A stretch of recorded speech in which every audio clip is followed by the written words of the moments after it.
یہ جو کانفرنس ہے یہ رحمت للعالمین کے عنوان سے معنون ہے۔ اللہ کے محبوب تمام جہانوں کے لیے رحمت، اور اللہ بھی رحمان ہے جو ہر ایک کے لیے رحمت۔ نہ اللہ کی رحمت محدود ہے، نہ اللہ کے محبوب صلی اللہ علیہ وآلہ وسلم کی رحمت محدود ہے۔ قبلہ شاہ صاحب نے جو پاکستانی بیانیہ پیش کیا ہے، میں وہی بیانیہ مذہبی رنگ میں پیش کرنے لگا ہوں، اور اینڈ پہ پھر اس کو ہم ملا دیں گے تاکہ بات ایک ہو جائے۔ جو مظہر اللہ کے جو اسم پاک رحمان کے اندر ہے، وہی مظہر اور وہی قرینہ رحمت للعالمین کے اندر پایا جاتا ہے۔ علماء نے اس پر بات کی کہ اللہ رحمان بھی ہے، رحیم بھی ہے، تو رحیم جو ہے یہ اپنی بلاغت میں رحمان سے کم اور رحمان زیادہ بلیغ لفظ ہے، کیونکہ اس میں ہر وہ شخص بھی اللہ کی رحمت کا سزاوار اور مستحق قرار دیا جاتا ہے جو اللہ کو بھی نہیں مانتا۔ یعنی اللہ کی رحمانیت کا اندازہ کیجئے کہ وہ اتنا رحمان ہے کہ وہ اس پر بھی رحمان ہے جو اس کو اللہ بھی نہیں مانتا، اس پر بھی رحمان ہے، اس پر بھی اپنا سایہ فگن ہے، اس کو بھی رزق دیتا ہے، اس کی بھی سانسیں اس نے چلا رکھی، اس کے بھی اسباب مہیا کر رکھے، اور یہی حضور علیہ السلام کا معاملہ ہے۔ تو ہر طبقہ اہل ایمان کا اللہ کی رحمت سے اور رسول اللہ کی رحمت سے فیض پا رہا ہے، اور ہر طبقہ انسانیت کا وہ اللہ کی شان رحمان سے فیض پا رہا ہے۔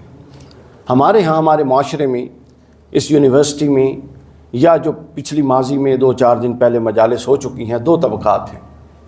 ایک طبقہ ہے جو اہل اسلام ہیں، مختلف مکاتب فکر کے لوگ، اس میں اہل سنت سے ہیں، اہل تشیع سے ہیں، پھر اہل سنت میں دیوبند حضرات، بریلوی حضرات، پھر غیر مقلدین اہل حدیث حضرات، یہ سب ہمارے ایک ہی گلشن کے پھول ہیں جو الگ الگ ہیں۔ ایک یہ طبقہ ہے پاکستان میں اور ہمارے معاشرے میں، اور ایک وہ طبقہ ہے جو غیر مسلموں کا ہے کسی بھی طرح سے۔ پھر غیر مسلموں کی 2 قسمیں ہیں، ایک اہل کتاب غیر مسلم اور ایک غیر اہل کتاب غیر مسلم، یہ 2 قسمیں۔ تو آئیے ہم دونوں طبقات پر سیرت النبی کی روشنی میں 2-2 4-4 منٹ پر غور کرتے ہیں کہ قرآن کیا کہتا ہے، ہماری ترجیحات کیا ہیں، اور یہ جو طبقہ بندی ہے، وہ سیاسی ہو، وہ معاشرتی ہو، وہ مذہبی ہو، اس طبقہ بندی نے ہمیں کہاں سے کہاں لا کر کھڑا کر دیا۔ آپ میں سے کوئی فرد ایسا نہیں ہے کہ جو کسی نہ کسی، ہم میں سے کوئی فرد ایسا نہیں جو کسی نہ کسی طبقے سے وابستہ نہ ہو۔ مثلا کہنے کو لوگ کہتے ہیں کہ میں بریلوی طبقے کے اندر پیدا ہوا ہوں، وابستہ تو نہیں ہوں، پیدا ہوا ہوں۔ شاہ صاحب اہل حدیث طبقے کے اندر پیدا ہوئے ہیں، جواد نقوی صاحب کا تعلق اہل تشیع طبقے کے ساتھ ہے، ہم سب کا تعلق کسی نہ کسی طبقے کے ساتھ ہے، اور ان طبقات کی جو معاشرے میں مثبت ان کی ان پٹ ہے اس سے بھی ہم واقف ہیں، وہ کس حد تک ہے۔ اب کچھ سچی باتیں کروں گا میں، اور ان مسلکوں کی معاشرے کے اندر جو منفی ان پٹ ہے، معاشرے کو تقسیم کرنے میں، دوسرے کے مقدسات کی چھیڑا چھاڑی کرنے میں، معاشرے میں افراتفری برپا کرنے میں، دنیا کا ہر مسئلہ چھوڑ کے 1200-1400 سال پرانے مسائل کو اٹھا کے آج حق اور باطل کے فیصلے کرنے میں، ہر طبقے کے اندر جو باشعور لوگ ہیں وہ سارے اس گفتگو سے ایکسکلوڈڈ ہیں، وہ نکلے ہوئے ہیں۔ لیکن ہر طبقے کے اندر ایسا شریر طبقہ موجود ہے ہر مسلک کے اندر جو افراتفری انتشار پر مبنی چیز کو پروان چڑھاتا ہے، اور پتہ کیوں چڑھواتا ہے؟ اس لیے چڑھاتا ہے کہ بکتا وہ ہے معاشرے میں۔ میں ایک پروگرام میں گیا شاہ صاحب، تو وہاں مجھے یہ محرم الحرام کی مجلس تھی، اس میں امام حسین علیہ السلام کی سیرت، شہادت، سارے معاملات ہوئے۔ تو وہ انہوں نے شکوہ کیا کہ سر کوئی گرما گرم گل نہیں کی تھی تسی۔ میں نے کہا جی کیا مراد ہے؟ سمجھ تو میں گیا تھا، رضوان بھائی ہنس رہے ہیں، سمجھ تو میں گیا تھا کہ ان کی گرما گرم گل سے کیا مراد ہے؟ کہتے ہیں نہیں، چس نہیں آئی۔ میں نے کہا آپ ایسا کریں، آپ چولہا لے کر آئیں اور اس کے اوپر دیگچی رکھیں، میں باتیں اس میں کر دیتا ہوں، وہ گرم کر کے آپ کو منتقل کر دے گی۔ میں نے کہا مجھے یہ بات بتائیں، کیا سیرت کا پہلو بیان ہو گیا، مصائب کا ہو گیا، مظلومیت کا ہو گیا، فضائل کا ہو گیا، اور اس کو معاشرے کے اندر کیا امپلیمنٹ کرنا ہو گیا ہے؟ کہتا ہو گیا۔ اس کے باوجود اگر آپ کو چس نہیں آ رہی تو یہ وہ چس ہے جس نے ہمیں تقسیم اور تباہ اور برباد کر کے رکھ دیا۔ ہم جب تک اپنا مزاج نہیں بدلیں گے کہ کسی بھی ایسے فرد کو جو کسی بھی مکتب فکر سے تعلق رکھتا ہو اور منفی اور تقسیم کی بات کرے، جب تک اس کو اکاموڈیٹ کرتے رہیں گے اس وقت تک سیرت النبی کے بکھرے ہوتے رہیں گے، اور سیرت النبی کا نعرہ لگا کے سیرت النبی کی مخالف سمت میں، قرآن کا نعرہ لگا کے قرآن کی مخالف سمت میں، صحابہ اور اہل بیت کا نعرہ لگا کے اور ان کی سیرت کی مخالف سمت میں ہم سفر کرتے رہیں گے۔ اب میں آپ کو بتانا چاہتا ہوں کہ ہمیں تو فروعات میں الجھا دیا گیا ہے نا، تمام مکاتب۔ اب سنیے کہ ہمارا اصل، ہم کھڑے کہاں پر ہیں اور ہماری اصل نقصان کیا ہو چکا ہے۔ قرآن پر ہم سب کا اتفاق ہے، بتائیے سب کا اتفاق ہے نا؟ قرآن مجید اللہ کی کتاب، اس کا ہر حرف، ہر لفظ محفوظ ہے، محکم ہے، ثابت ہے۔ قرآن مجید کو جب کھولتے ہیں تو قرآن مجید ہمیں یہ کہتا ہے، اب یہ جتنی باتیں میں قرآن سے کرنے لگا ہوں اس میں کسی کا کوئی اختلاف، قرآن یہ کہتا ہے کہ سود حرام ہے کہ نہیں ہے؟ قرآن یہ کہتا ہے کہ یہ اللہ سے جنگ ہے اور اس کے رسول سے جنگ ہے۔ قرآن یہ کہتا ہے کہ یہ استحصال ہے۔ قرآن یہ کہتا ہے کہ یہ غریبوں کا استحصال ہے، اور جس معاشرے میں سود ہوگا اس معاشرے میں معیشت کبھی اپنے صحیح ٹریک پہ نہیں آئے گی۔ تو مجھے ایک بات بتائیے، قرآن کی آیات اس پر کتنی ہیں؟ ہے نا آیات، لیکن وہ آیات اپنے نفاذ میں سسپینڈڈ ہیں، معلق ہیں، وہ آیات نافذ نہیں ہیں۔ لیکن ہم سب اہل قرآن کو اس سے کوئی فرق نہیں پڑتا کہ وہ قرآن کا ایک چیپٹر ہے جو اس وقت تک معاشرے میں سسپینڈڈ ہے۔ کیوں سسپینڈڈ ہے؟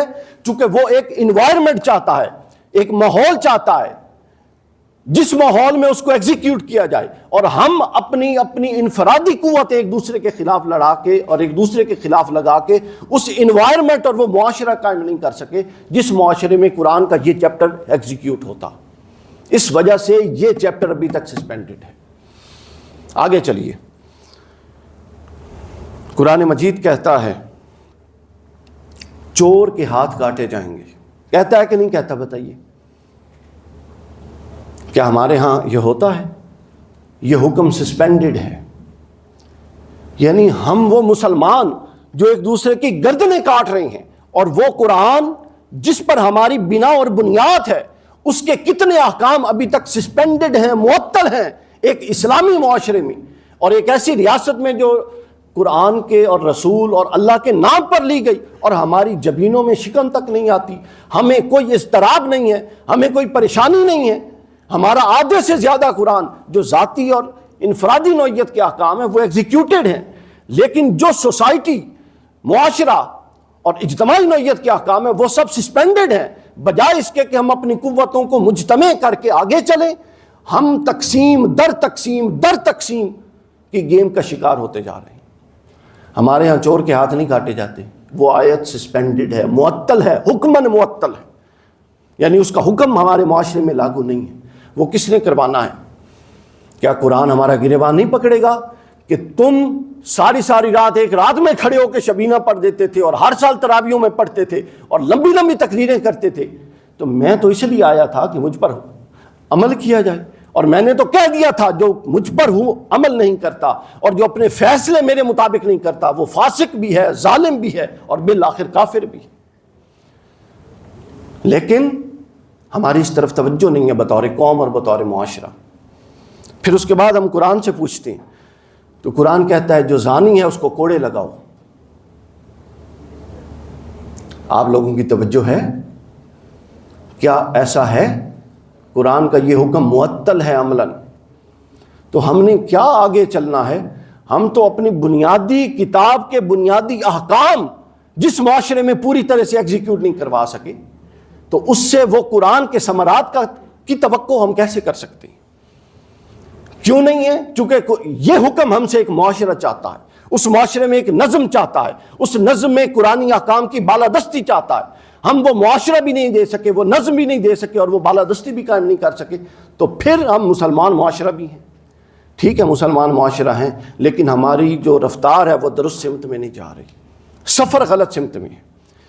پھر اس کے بعد قرآن مجید سے پوچھیے، قرآن کہتا ہے عدل قائم ہو، پازیٹیو پہلو اپنی طرف رکھتے ہوئے جس کا ذکر ہوا۔ کیا ہمارے پاس، ہمارے ہاں بطور مسلمان ہم اپنی ذات سے لے کر پھر چلتے جائیے سوسائٹی، اور پھر کیا ہمارے عدالتی نظام میں کما حق کہو عدل کے تقاضے پورے ہو رہے ہیں؟ غریب بندے کو تو پوچھتا کوئی نہیں ہے۔ اللہ فرماتا ہے امر کے ساتھ، حکم کے ساتھ واجب ہے کہ عدل نافذ کرو۔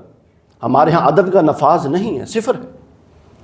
تو یہ احکام جو عدل کے، اور مولا علی فرماتے ہیں کہ معاشرہ کفر پر چل سکتا ہے، کفر پر مبنی تعلیمات پر، لیکن اگر وہ خلاف عدل چلے، ظلم پر چلے تو وہ قائم نہیں رہ سکتا۔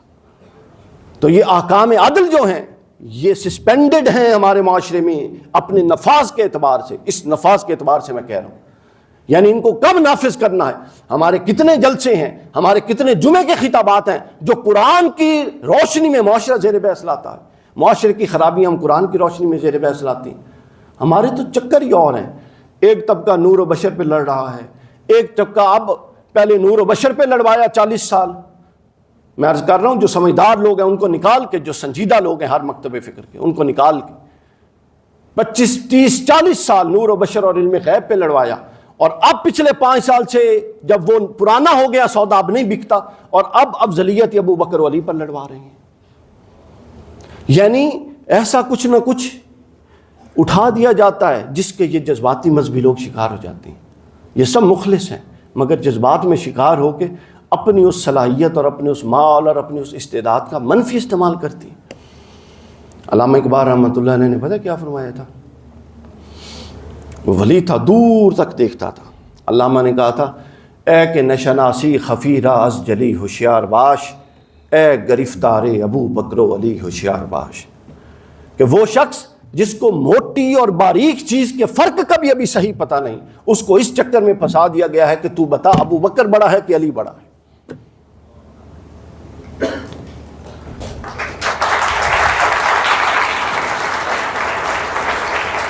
اور کیوں پھنسا دیا گیا ہے؟ اگر وہ ہمیں ان چکروں میں نہ ڈالے تو ہم اس طرف چل پڑیں قرآن کے نفاذ کے، معاشرے کے نفاذ کے لیے۔ تو جو داخلی ناسور ہیں اور جو خارجی ناسور ہیں وہ دونوں نہیں چاہتے کہ یہاں پر حقیقی معاشرہ جس کی کہ بنیادیں ڈلی ہوئی ہیں اس کی عمارت بن سکے۔ قبلہ شاہ صاحب نے جو فرمایا وہ بنیادوں پر بات تھی کہ ہمارے ہاں وہ بنیادیں قائم ہیں آج بھی، محبت رسول، اطاعت الہی، محبت اصحاب، محبت اہل بیت، تکریم اولیاء پر ہر فرد جان دینے کے لیے تیار ہے۔ مگر دوستو یہ جان دینا اکثر مقصد نہیں ہے، اس سے آگے بڑھیے۔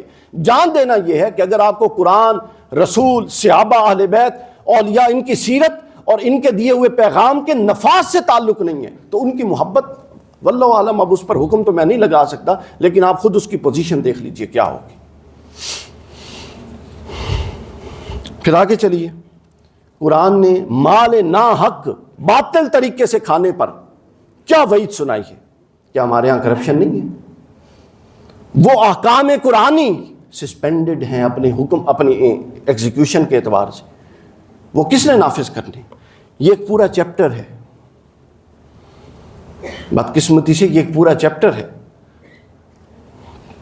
پھر اس کے بعد کمزوروں کے حق، یتیموں بیواؤں کا حق، یہ سب کچھ ایسا ہے جو قرآن ہر لمحہ ہم سے تقاضا کر رہا ہے، مگر یہ سب کچھ رکا ہوا ہے کیونکہ یہ ایک ایسے معاشرے کا تقاضا کرتا ہے جو معاشرہ اول سے آخر تک قرآن اور سنت کی تعلیمات پر مبنی ہو، اور اس طرح مبنی نہ ہو کہ صرف نعرے کی حد تک مبنی ہو، بلکہ اس حد تک مبنی ہو کہ اس کے اندر قرآن کا ہر حکم in true letter and spirit execute ہو رہا ہو، اور اس کے نتائج اور اس کے فوائد عام انسان تک بغیر کسی سورس کے، بغیر کسی سفارش کے پہنچ رہی ہوں، تب جا کے اس معاشرے کو اسلامی معاشرہ کہتے ہیں۔ تو یہ پتہ کب ہوگا؟ یہ تب ہوگا جب ہم میں سے ہر سنجیدہ، اور علماء تو پہلے ہی اس قول سے نکلے ہوئے ہیں، اب عوام الناس کو اس قول سے نکلنا۔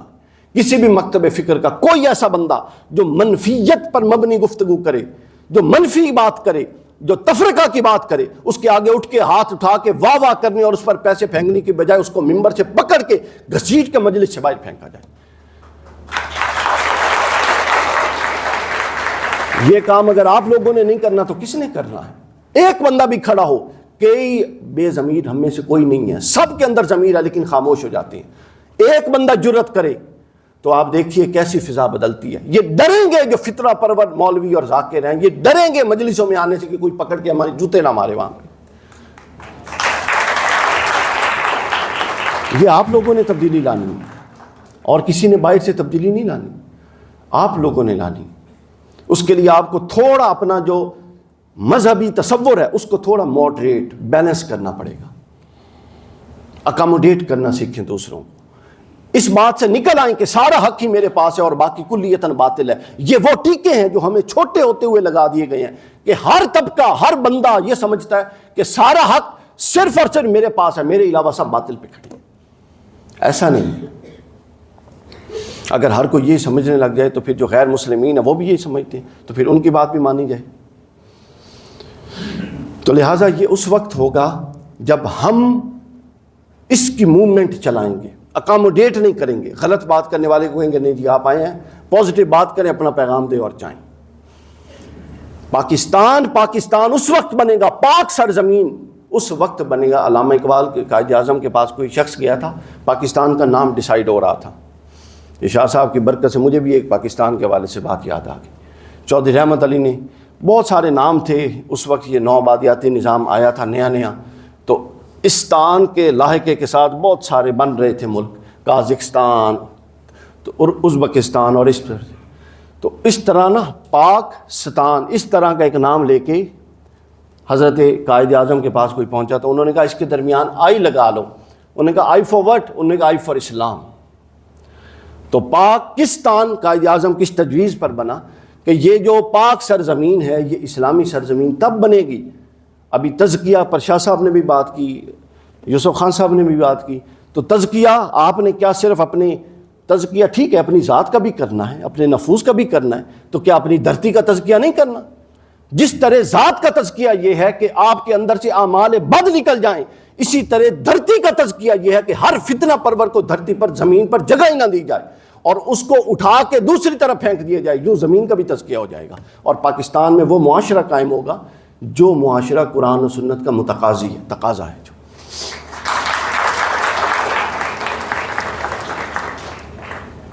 امام دہلوی رحمۃ اللہ علیہ نے اور بھی کئی کتب میں حدیث پاک بیان کیا، مسند الفردوس، یہ سند صحیح کے ساتھ، اور یہ باب ہے فتن، باب الفتن، یہ جو قیامت کی علامات قیامت ہے نا، علامات کبریٰ، اس ذیل میں کہ قرآن مجید جب بالکل قیامت قریب ہوگی تو قرآن مجید کو اٹھا لیا جائے گا واپس۔ تو انہوں نے بیان کیا قرآن جائے گا تو قرآن اس طرح روتا ہوا جائے گا جس طرح چھوٹا بچہ روتا ہے اور اس کے رونے کی آواز آئے گی۔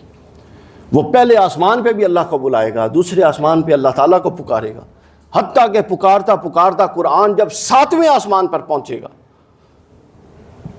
تو اللہ تعالیٰ اسے جواب دیں گے۔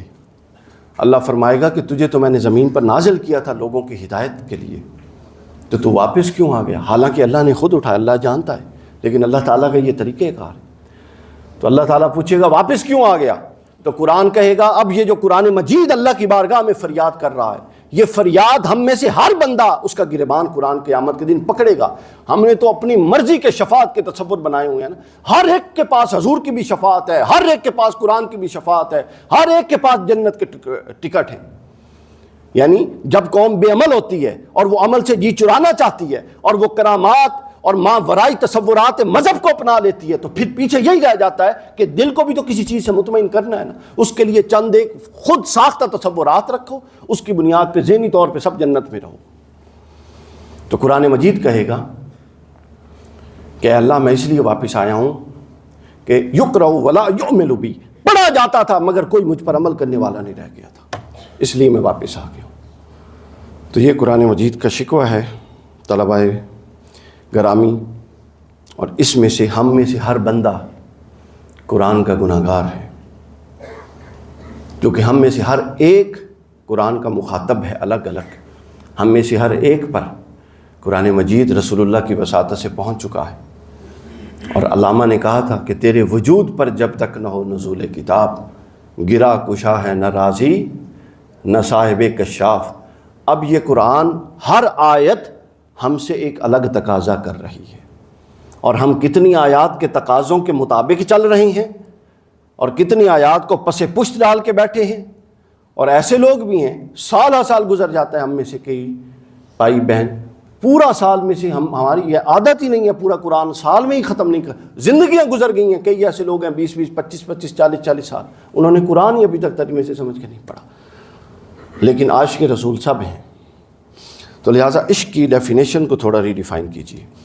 یہ ہے وہ طبقہ جو مسلمانوں کا ہے, اور ان کو سیرت اور قرآن کا پیغام یہ تھا. اب ایک دوسرا طبقہ ہے جو غیر مسلموں کا ہے, وہ بھی ہماری سوسائٹی میں رہتے ہیں, جس میں یہودی تو گھٹ ہیں, کرسچن بہت زیادہ ہیں, اس کے بعد ہندو بھی ہیں, تھوڑے پارسی بھی ہیں, یہ سارے باقی مذاہب. ان سے متعلق سن لیجیے ہماری سیرت النبی حضور علیہ الصلوۃ والسلام کی سیرت ہمیں کیا درس دیتی ہے. حضور جب مدینہ پاک تشریف لے گئے تو مدینہ میں 5 قبائل تھے. 2 عرب قبائل تھے اور 3 یہود قبائل تھے.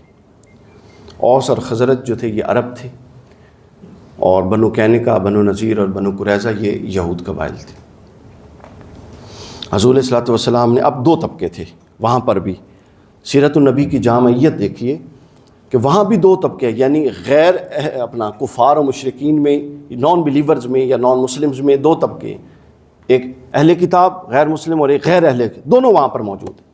حضور علیہ الصلوۃ والسلام نے دونوں کو کیسے انگیج کیا, کیسے ٹیکل کیا, دونوں کے ساتھ کیسی مینجمنٹ کی, وہ دیکھیے. یہ سیرت النبی کا وہ پہلو ہے جو آج ہمارے معاشرے میں بڑا ضروری ہے. یہود کے ساتھ معاہدے کر لیے اور ان کو پولیٹیکلی ایسا انگیج کر لیا کہ پازیٹیولی وہ ریاست کے اندر کنٹریبیوٹ کریں, اور اس طرح کے معاہدے کیے کہ کسی طرح کی شر پسندی کا امکان نہ رہے. ان کے ساتھ معاہدات کیے ریاست کے استحکام کے لیے, معاہدات کیے. پھر اسی طرح جو غیر اہل کتاب تھے ان کے ساتھ معاہدات کیے. آپ دیکھیں بنو خزاع کا ایک قبیلہ تھا صلح حدیبیہ میں, بنو خزاع اور بنو بکر. جو بنو خزاع تھا یہ حضور علیہ السلام کے حلیف بن گئے, اور بنو بکر جو تھا یہ قریش کے حلیف بن گئے. حلیف کا مطلب یہ ہوتا ہے حضور سے انہوں نے دوستی کا ہاتھ بڑھایا اور باہمی تعاون کی یقین دہانی کے ساتھ حضور کے ساتھ معاہدے میں آ گئے. اور جو بنو بکر تھے وہ قریش کے ساتھ معاہدے میں آ گئے. یہ بڑا اہم پوائنٹ ہے, ذہن میں رکھیے, اس کو توجہ سے سنیں. تو اب ہوا کیا, اب بنو خزاع اور بنو بکر یہ دونوں مشرک قبیلے تھے, لیکن رسول اللہ کے ساتھ معاہدہ امن میں آ گئے. تو حضور علیہ الصلوۃ والسلام نے معاہدہ کر لیا, اور معاہدہ یہ طے پایا کہ بنو خزاع پر حملہ مسلمانوں پر اور اصحاب رسول اور رسول پر حملہ تصور ہوگا, اور رسول اللہ پر حملہ بنو خزاع پر حملہ تصور ہوگا. صلح حدیبیہ ہو گئی. صلح حدیبیہ کے چند 2-3 سال بعد بنو بکر نے جو قریش کے حلیف تھے انہوں نے وعدہ خلافی یہ کی کہ بنو خزاع جو رسول اللہ کے حلیف تھے اور معاہدے میں آئے ہوئے تھے ان پر حملہ کر دیا. جب بنو خزاع, توجہ ہے نا آپ سب لوگوں کی, جب بنو خزاع پر حملہ ہوا, اب دیکھیے ایک مشرک قبیلہ ہے لیکن امن معاہدے میں استحکام ریاست میں وہ رسول اللہ کے ساتھ معاہدے میں آ چکا ہے. بنو خزاع کے ڈیفنس میں محمد الرسول اللہ اور سرور کائنات تلوار لے کر میدان میں آتے ہیں اور معاہدہ صلح حدیبیہ ختم کرتے ہیں, اور وہ معاہدے کا خاتمہ فتح مکہ کی تمہید بنتا ہے, اور رسول اللہ اس کے دفاع میں ابو سفیان پلٹ کر آتے ہیں اور کہتے ہیں معاہدہ رینیو کیا جائے. حضور علیہ السلام معاہدہ رینیو نہیں کرتے, چونکہ بنو خزاع کے ساتھ جو رسول اللہ کے حلیف تھے اور رسول اللہ کے ساتھ معاہدے میں تھے, اگرچہ کہ مشرک تھے, رسول اللہ نے فرمایا نہیں, ان کے بندوں کی جو جان گئی ہے ان کے بندوں کا پورا بدلہ لیا جائے گا. یہود کے ساتھ بھی معاہدے کیے اور غیر اہل کتاب کفار و مشرکین کے ساتھ بھی معاہدے کیے. معاہدہ کس پر تھا؟ اب یہ اہم پوائنٹ ہے جس پر شاہ صاحب نے اشارہ کیا. معاہدہ یہ تھا کہ ریاست مدینہ کے امن اور استحکام پر کوئی کمپرومائز نہیں ہوگا. جو ریاست مدینہ کے امن و استحکام میں ممد اور معاون ہوا اس سے معاہدہ کر لیا, اور جو شریر ہوا مذہب خزاع کا وہی تھا جو بکر کا تھا, بنو بکر اور بنو خزاع, لیکن بنو خزاع امن کے لیے آ گئے اور بنو بکر امن کے لیے نہ آئے. یہ فرق پیدا ہو گیا. تو رسول اللہ نے ان کے ساتھ معاہدہ کیا, اور پھر یہی تمہید بن گئی فتح مکہ کی, اور بالآخر پھر اللہ تعالیٰ نے اس کے ذریعے مکہ فتح کیا. پھر نجران کا آپ نے واقعہ سنا ہوا ہے. نجران کے عیسائی آئے, مسجد نبوی میں قیام کیا, اپنے طریقے سے عبادات کرتے رہے. یہ جو شاہ صاحب نے جملہ بولا نا, یہ ہمارے ہاں کئی لوگوں کو بہت چبھتا ہے کہ آئیں ہماری مسجدوں کے دروازے بھی غیر مسلموں کے لیے کھلے ہیں. یہ رسول اللہ کی سنت ہے جو انہوں نے بیان کی ہے. حضور علیہ الصلوۃ والسلام نے غیر مسلمین کے لیے دروازے, وہ آ کے قیام کیا, وہاں کھاتے پیتے اور اپنے قبلے کی طرف رخ کر کے اپنے طریقے سے وہاں نمازیں پڑھا کرتے تھے. تو کہنے کا مقصد یہ ہے, یہ 2 طبقات ہیں. اور پھر ہر طبقے کا ذیلی طبقہ ہے جس کو سارے کو میں نے ڈسکس کر دیا. ان کے ساتھ رسول اللہ صلی اللہ علیہ وسلم کی انگیجمنٹ کس لیول کی تھی؟ ہمارے ہاں تو یہ ہے کہ غیر مذہب غیر مسلک سے سلام لے لیں تو کتابیں چھپی ہوئی ہیں یہ بھی کافر ہو گیا تو بھی کافر، اور جو ایسے کفر شک کرے وہ بھی کافر. اللہ دی شان دیکھو. تو لہٰذا اب اس پورے کے پورے مذہبی پیراڈائم سے باہر آئیے، اس ریاستی اور اس قومی پیراڈائم سے باہر آئیے اور مثبت پیراڈائم کو اپنائیے. وہ قومی ہو، وہ مذہبی ہو، وہ سیاسی ہو، وہ جو بھی ہو، جو قابل تنقید چیز ہے اس پر دلیل کے ساتھ، اعتدال کے ساتھ ایک حد میں رہ کے تنقید کیجیے، اور جو مثبت چیز ہے اس کو اپنائیے. یہی سیرت النبی کا پیغام ہے. اسی بنیاد پر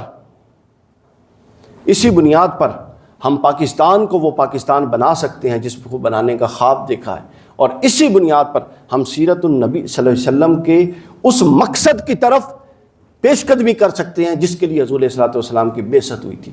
اگر ہم اس مقصد سے پیچھے ہیں تو ٹھیک ہے، آپ جو مرضی کرتے رہیے، کلیم کر سکتے ہیں، یہ نہیں کلیم کر سکتے کہ ہمارا مقصد رسول کے ساتھ میچ کر چکا ہے اور ہماری صلاحیتیں اور اہلیتیں رسول اللہ کی بعثت کے مقصد کو آگے بڑھانے کے لیے استعمال ہو رہی ہیں. یہ آپ کلیم نہیں کر سکتے. یہ آپ نے فیصلہ کرنا ہے کہ آپ نے کس نوعیت کا کلیم اپنے پاس رکھنا ہے. والسلام علیکم.